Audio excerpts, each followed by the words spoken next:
Hey YouTube, it's SoulPrime13 coming at you with another Transformers video review, and today we're going to be taking a look at the missing link Nemesis Prime, or Nemesis Convoy, depending on which part of the world you're from. But anyway, so yeah, this is just a Nemesis repaint of the already existing missing link Optimus mold.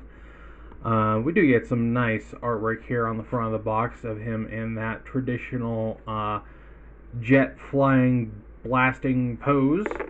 You can see I got a couple of the missiles shaking around in there. We do get a little picture here of the transformed robot. See, on the bottom we get our Japanese legal jargon. On the side we do get a couple product shots. On the side we get a couple more product shots. On the top we get product shots and big Japanese logos. And I know this is supposed to be C01N for Nemesis, but I keep seeing coin. That's all I see is coin. Why is it coin? And on the back we have our traditional G1 packaging art, and we do get some little bits about the available features, and we do get his tech specs and whatnot. And we'll go ahead and bring in this little pack that has all his instructions and stuff, because it does include the little transparent red bit if you want to see his super well hidden tech specs that you totally can't just like make out with your eyeballs. And go ahead and slide that back in there. But that's it for the box. And going over this, we do get a G1 sticker sheet for the robot and the trailer. We do get a very neat little collector's card for Nemesis Prime, and we do get this little line work on the top. I don't know why there's a little hole in that. Didn't notice that before. But yeah, there's that. Here we get a little catalog book, just like back in the old days, for some of the missing link figures and the at the time up and coming Ultra Magnus. He has already since released, and we did just get Delta Magnus out too. Like I said, I'm behind on these reviews, but there's that. And then we do get our lovely instruction booklet. And yeah, it's all pretty straightforward for the most part. Again, this whole line is that they've essentially added articulation to the G1 toys. They're not too much different in transformation. But there's all that. Go ahead and just put all this off to the side now. But yeah, here we have our new Nemesis Prime repaint, and it's our first Decepticon in the line. And they still have not announced, at the time of this recording, they have still not announced the first official Decepticon. It's been teased that there's going to be one, but they haven't announced it. But yeah, pretty straightforward cabin trailer here. Rolls very nicely, as you would expect from this collector's line that was based off these old toys. And they have updated the trailer to have the Decepticon symbol on the side. Still got all those original moldings there. It's sort of hard to see because they, kind of fade into the solid gray. But yeah, it still has all the most of the original trailer features, I should say. Can bring these little bits out, and if we just set it here, we can open up this back panel and just open this whole thing up. Holds together very securely. There we go. Jeez. So yeah, of course I have stored his gun and energon axe in here. So one thing is these do have the gun has a designated spot up here, but because of how clunky the inner arm robot thingy is, it doesn't fit. If you put it there, you can't close it. So there is a storage point up here, but you can't use it. We do get roller. nemesis roller here, and it's supposed to be like this. A little light on top, but again, yeah, you can flip this around and plug the gun on top of him, or if you want, you can equip the fuel hose if you so choose to do that. And again, this whole robot sentry bit can extend. Antenna comes up. He does have these missiles. Mine are like broken. The switch doesn't really latch. So, and that's true for both sides. So, the little cockpit does open like so. If somehow you have a little Diaclone driver. I mean, some of the new ones have been coming with little Diaclone drivers. Maybe I should have grabbed one of those. But so yeah, there's that. Anyway, one thing that does bug me about this is so they have removed the launching gimmick for roller, and I don't think I mentioned it when I reviewed the original Missing Link primes that I have, because I don't think I was aware of it at the time. But since then, I did get the Walmart G1 reissue that's done up in the cartoon colors, and I did go ahead and grab his trailer to show you this. But if you scoot this out of the way, bring this in, bumping the camera again. If we open this up, you can see that this part is not there. And that's because they've removed the gimmick here to launch roller. It's just this whole piece is gone. And I think that's kind of lame, because the entire point of this line is basically to improve on the original G1 toys. It started out as adding extra articulation, but they've been doing a lot more than just that. They've released the previously unreleased RC prototype toy in Missing Link with articulation, and they're pretty much redoing Ironhide and Ratchet to have actual proper robot modes that reflect the cartoon. But yeah, they've removed that feature rather than improved on it, which I think is dumb. I think it's dumb. And the thing is like, I shouldn't even care, because I just keep all my trailers in a bin. They just take up too much space. But again, like, I don't understand why they removed... Well, I understand why they removed it. It's to save money and be cheap. But I think they should have left that in. But yeah. Anyway, enough rambling from me. I'm gonna go ahead and take these weapons, put them off to the side. Go ahead and... Oh, okay.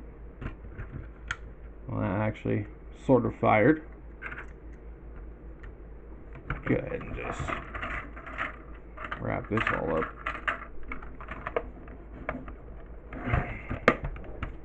That closed up.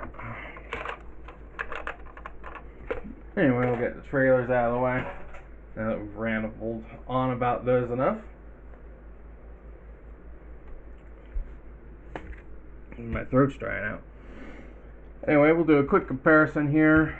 Here is Missing Link Nemesis Prime with the toy version Missing Link Prime, and essentially the cabs are the same as the G1 toy. There's not really any difference in how those work. It's all in the robot mode. But you can see, pretty standard G1 cab. So there's that. And we do get a little rub symbol, just like the good old days up here. And we rub that, and you can see he has a Decepticon symbol there. But yeah, overall, a very nice looking Nemesis. So yeah. But I think we've gone on long enough about the overall cab and trailer. So let's go ahead and get him transformed into his robot mode. So first things first, we are going to Just sort of bring the arms out here to the side. Just bring them out. Flip that hand out and just straighten out these arms. Do the same for the other side. Just bring these out. Flip it out. Straighten out that arm. Flip the head panel around and just lock it onto the top there. Then we can separate his legs and bring them down. And then we do want to just move these wheels up a little bit so we can pull the hip pieces out apart. And then we fold the foot up, and there we have him in his robot mode. And yeah, it does look nice. And I just noticed he already has the stickers essentially painted on for most of it. Because I know that the kneecap thing is definitely a toy sticker thing. Because, yeah.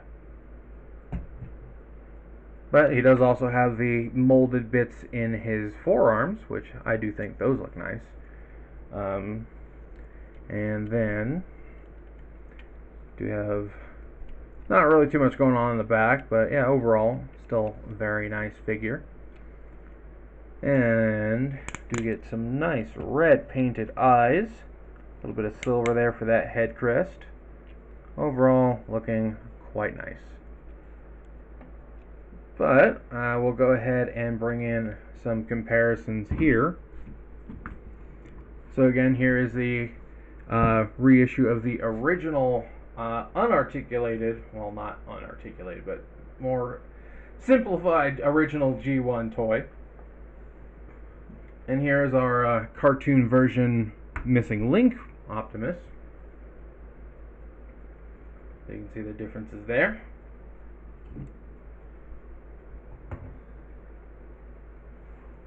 And since I don't have a G1 Megatron, here he is next to Studio Series Megatron.